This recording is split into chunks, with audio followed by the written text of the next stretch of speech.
Do you know that feeling? You look at your portfolio and there it is again, that one stock you bought a while ago. Back then you were convinced this was the next big thing. A future company, media hype, everyone was excited.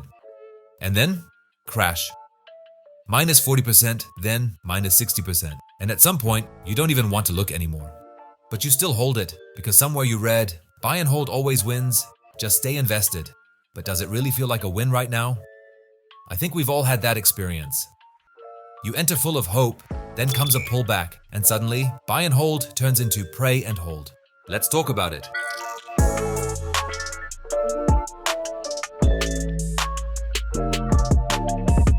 In recent years, this debate has really heated up. Is buy and hold truly superior? Or can trading actually deliver more, especially when things don't go as planned? In one of my recent videos, I introduced our MACD strategy, a trend-following system for stocks. Then I got a comment that immediately triggered me. Buy and hold is always better in the long run than any of that trading nonsense. And I thought to myself, let's break this down, honestly, with numbers, real examples, and no sugarcoating. And to be honest, yeah, there's some truth to that. Buy and hold can be more successful.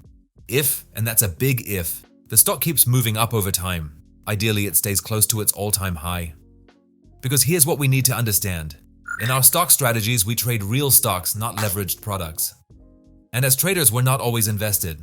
We only enter when the system gives a signal that it makes sense to enter. That means we enter during trends and exit when the trend breaks. So if we look at a stock like Netflix, and you had just held it blindly for the last 25 years, then sure, buy and hold would have come out on top. Because buy and hold just stays invested, through the highs and the lows, through crashes, crises, panic phases, no matter what. A trading strategy, on the other hand, often exits during a crash and waits until the trend recovers. The trader might miss the perfect entry at the bottom, but he also avoids sitting in a losing position for months or even years. Now here comes the big question. Why not just do buy and hold all the time? Why not just buy once and never touch it again?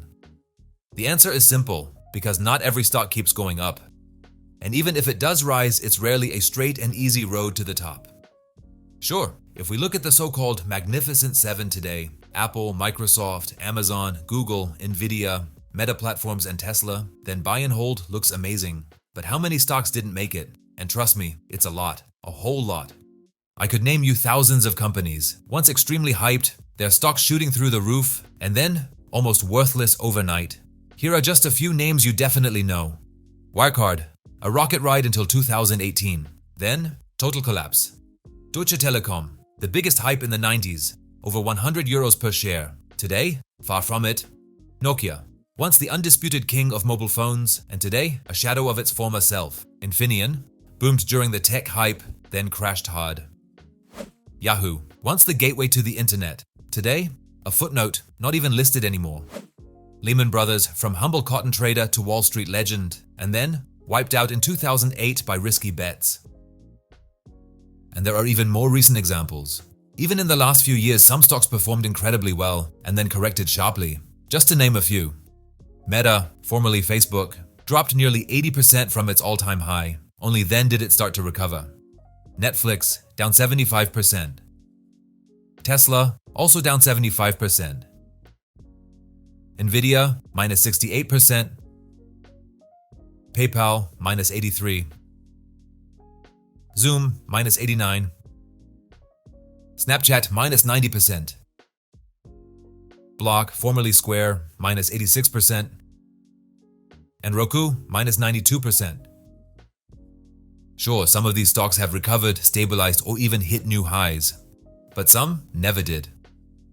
Let's be honest, do you really want to sit through an 80 or 90% loss for years? Buy and hold sounds simple on paper, but in reality it takes some serious nerves and a lot of patience. Because when prices drop and analysts, the news, and even banks tell you your stock has no future, what then? Do you really stay calm, or do you panic and sell? Even giants like Amazon, Apple, or Google have been called overvalued or doomed more than once. And yes, looking back, holding was the right call. But in the moment, it feels like the end of the world. And are you really sure that Tesla and PayPal will recover from their crises? This is where trading comes in. We don't trade based on opinions or hope. We look at the price. If the price goes up, we get in. If the price breaks down, we get out. No bravery, no fairy tales. Just clear, systematic trading. Our stock strategies, like the MACD strategy, follow exactly this principle. We identify trends, we enter, we set our stop loss, we lock in profits, and we exit when the picture changes. We don't carry around dead stocks in our portfolio.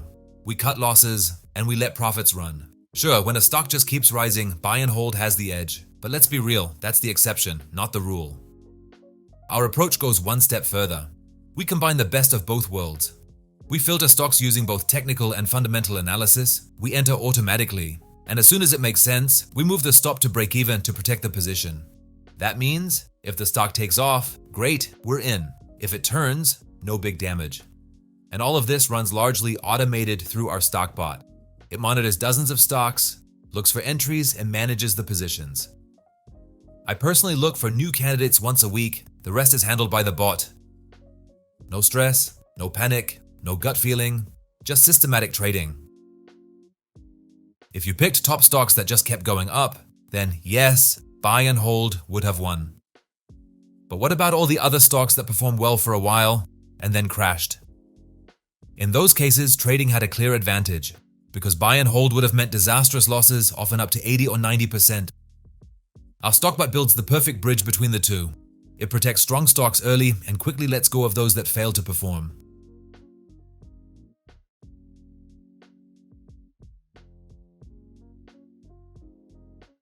And yes, trading takes a bit more effort than simple buy and hold, but that effort pays off, especially when you control losses and use opportunities systematically.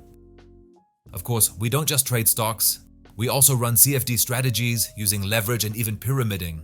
That opens up even more possibilities, including making money in falling markets. But that's a whole other topic. If you're curious, feel free to check out one of my other videos.